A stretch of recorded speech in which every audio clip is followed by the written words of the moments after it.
सभी प्रिय विद्यार्थियों को मेरा स्नेह भरा नमस्कार।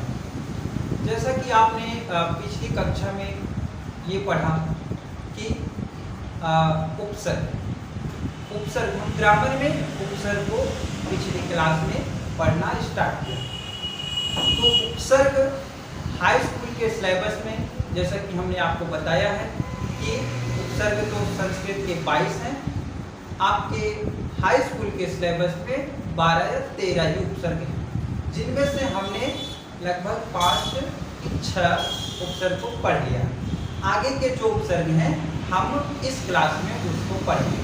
तो आइए हम चलते हैं अपने टॉपिक पर और आप ध्यान से अपने इस टॉपिक को देखिए और बहुत ही अच्छी तरह से इस क्लास को आपको पढ़ाया जाएगा और बहुत ही अच्छी तरह से आपको समझ में आएगा। तो चलिए हम बहुत देर न करते हुए आगे बढ़ते हैं।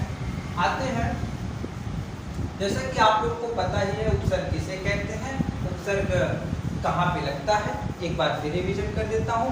उपसर्ग वह शब्दांश है जो किसी शब्द के पहले जुड़कर उस शब्द के अर्थ में विशेषता ला देता है या उसमें परिवर्तन ला देता है या उसके अर्थ को बदल देता है।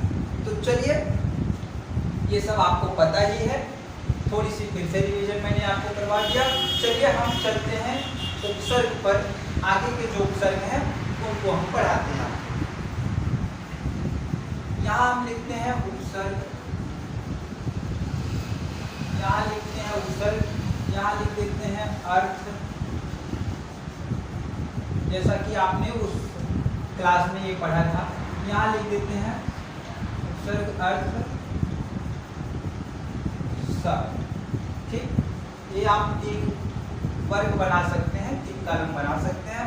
इसमें हम अब आगे पढ़ेंगे,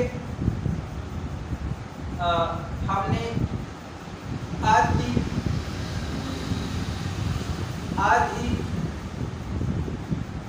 अनु, अब ये इतने उपसर्ग पढ़ चुके हैं। अब इसकी आगे के जो उपसर्ग हैं आपके सिलेबस पे मैं उनको आपको बताने चल। देखिएगा, अब हम आता है नंबर दूर उपसर्ग। ये दूर उपसर्ग है, इसका अर्थ होता है, इसका अर्थ है बुरा या कठिन। ठीक है, बुरा और कठिन, इसका अर्थ होता है बुरा और कठिन। ठीक है, ये दूर उपसर्ग है, इसका अर्थ होता है बुरा या कठिन। ठीक, अगर हम देखें इस दूर उपसर्ग को किसी शब्द में यानी शब्द के पहले जोड़कर हम कैसे शब्द को बना सकते हैं। ठीक है, जैसे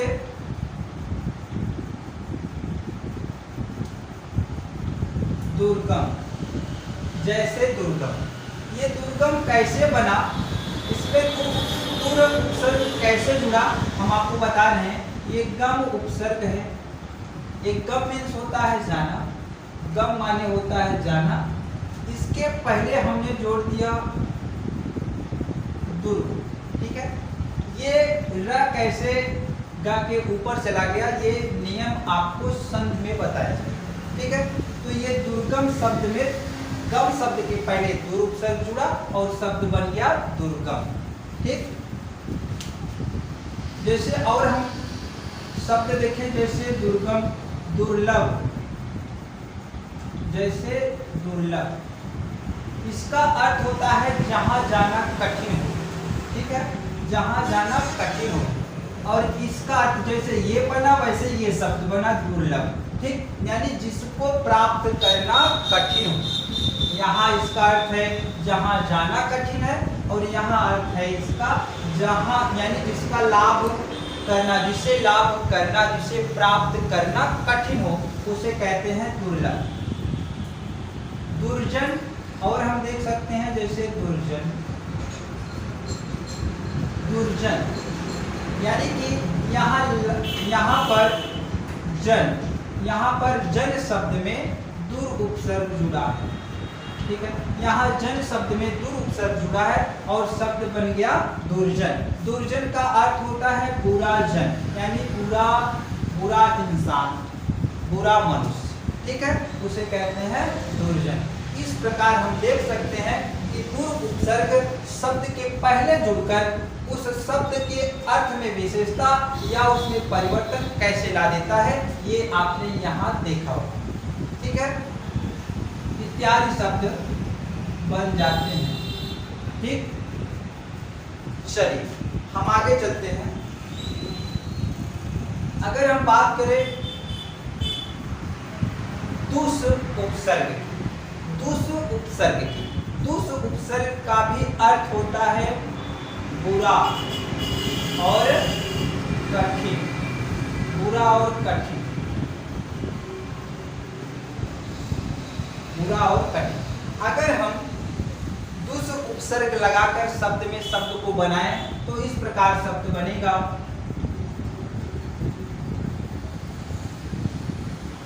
दुश्चरित्र, दुश्चरित्र। अगर हम चरित्र शब्द में, अगर हम चरित्र शब्द के पहले दुस उपसर्ग जोड़ेंगे तो ये शब्द बन जाएगा दुश्चरित्र, यानी जिसका चरित्र बुरा हो उसे कहते हैं दुश्चरित्र, ठीक है। तो आपने ये समझा होगा कि कैसे यहाँ दुस उपसर्ग जुड़ा इस शब्द में और ये बन गया दुश्चरित्र, ठीक। अब जैसे और हम शब्द देखें, दुश्चरित्र, दुष्प्रभाव। अगर हम देखें दुष्प्रभाव, अगर हम देखें दुष्प्रभाव, यानी अगर हम प्रभाव में दुस उपसर्ग जोड़ेंगे, अगर हम प्रभाव शब्द में दुस उपसर्ग जोड़ेंगे तो ये शब्द बनेगा दुष्प्रभाव, ठीक है। ये दुष्प्रभाव का मतलब है कि यानी कि जिसका प्रभाव बुरा पड़े, जिसका प्रभाव बुरा पड़े उसे दुष्प्रभाव कहेंगे, ठीक, उसे दुष्प्रभाव कहेंगे। ऐसे हम देख सकते हैं जैसे दुष्कर्म।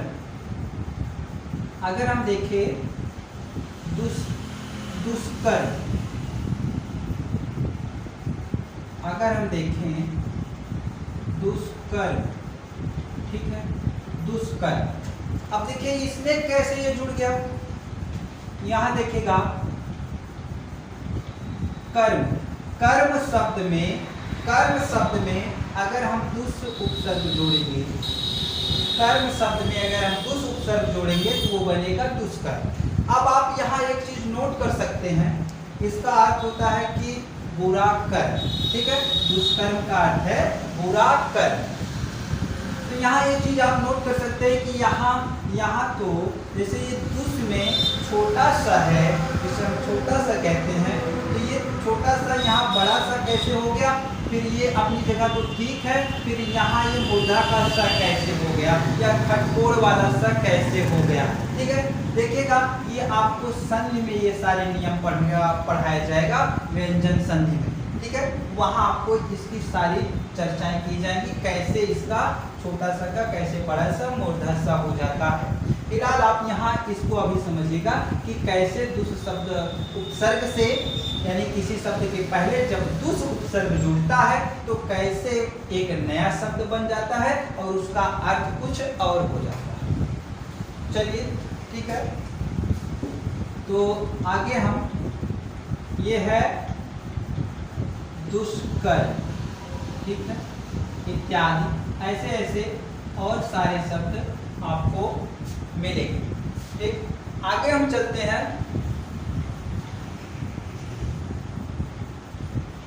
परा।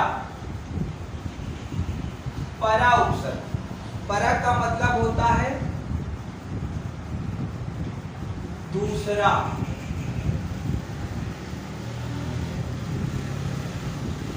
दूसरा, ठीक है, दूसरा। अगर हम परा उपसर्ग लगा करके किसी शब्द के पहले परा उपसर्ग लगाएंगे तो देखिएगा कैसे शब्द बनते हैं। जैसे पराधीन, पराधीन, यानी कि अगर हम अधीन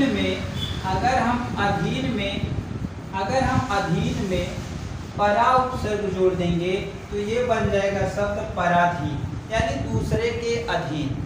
ठीक है, यानी दूसरे के अधीन, ये इसमें अधीन में परा उपसर्ग जुड़ा और शब्द बन गया पराधीन, शब्द बन गया पराधीन। जैसे अगर हम देखें पराक्रम, पराक्रम, पराक्रम, यहाँ हम पराधीन लिखते हैं, पराधीन, और यहाँ लिखेंगे जैसे पराक्रम, जैसे पराक्रम। ठीक है, पराधीन, पराक्रम। और शब्द अगर हम देखें पराधीन, पराक्रम, अगर हम और शब्द देखेंगे तो क्या हो जाएगा भैया, पराधीन, पराक्रम, अन्य शब्द भी क्या कि परा उपसर्ग से अधीन में जुड़ा तो ये परा उपसर्ग अधीन शब्द में जुड़ा तो पराधीन, अगर क्रम में जुड़ा या आक्रम में जुड़ा तो ये पराक्रम हो गया। ठीक है, जैसे अगर हम देखें पराभव, पराभव, जैसे अगर हम देखें इस भाव में परा शब्द जुड़ा तो ये बन गया पराभव। ठीक है, ऐसे शब्द आपको और मिल जाएंगे। ठीक, तो चलिए अभी आपने देखा ये दूर दुस परा। ठीक है, अभी हम आपको और दिखाते हैं, ये सब आप नोट कर लीजिएगा। चलिए, प्रति,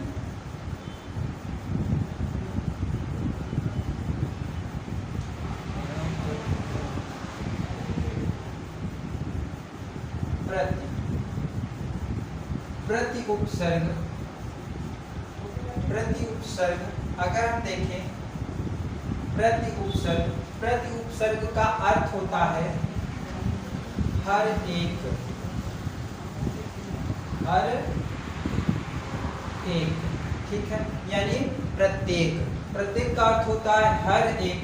जैसे अगर हम देखें प्रति उपसर्ग किसी शब्द में जुड़ने से उस शब्द का अर्थ कैसे बदल जाता है या उस शब्द में विशेषता कैसे आता है। जैसे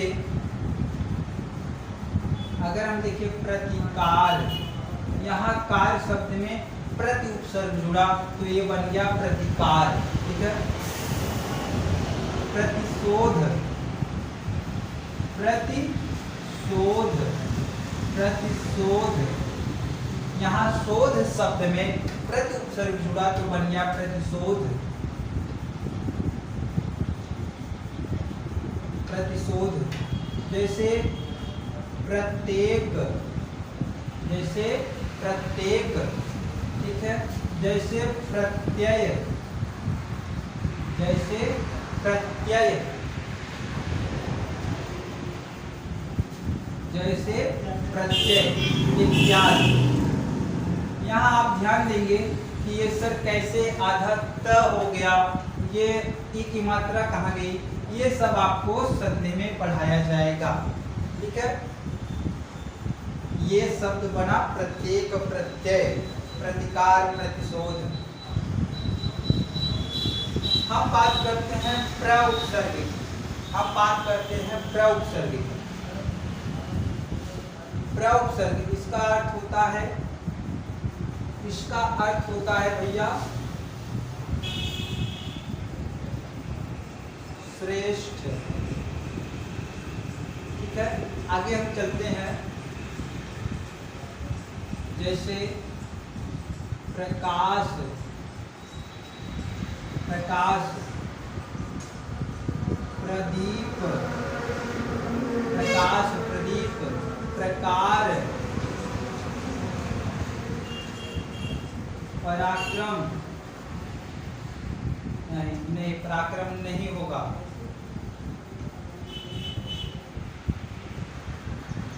जैसे प्रकाश, प्रदीप, प्रकार प्रदूषण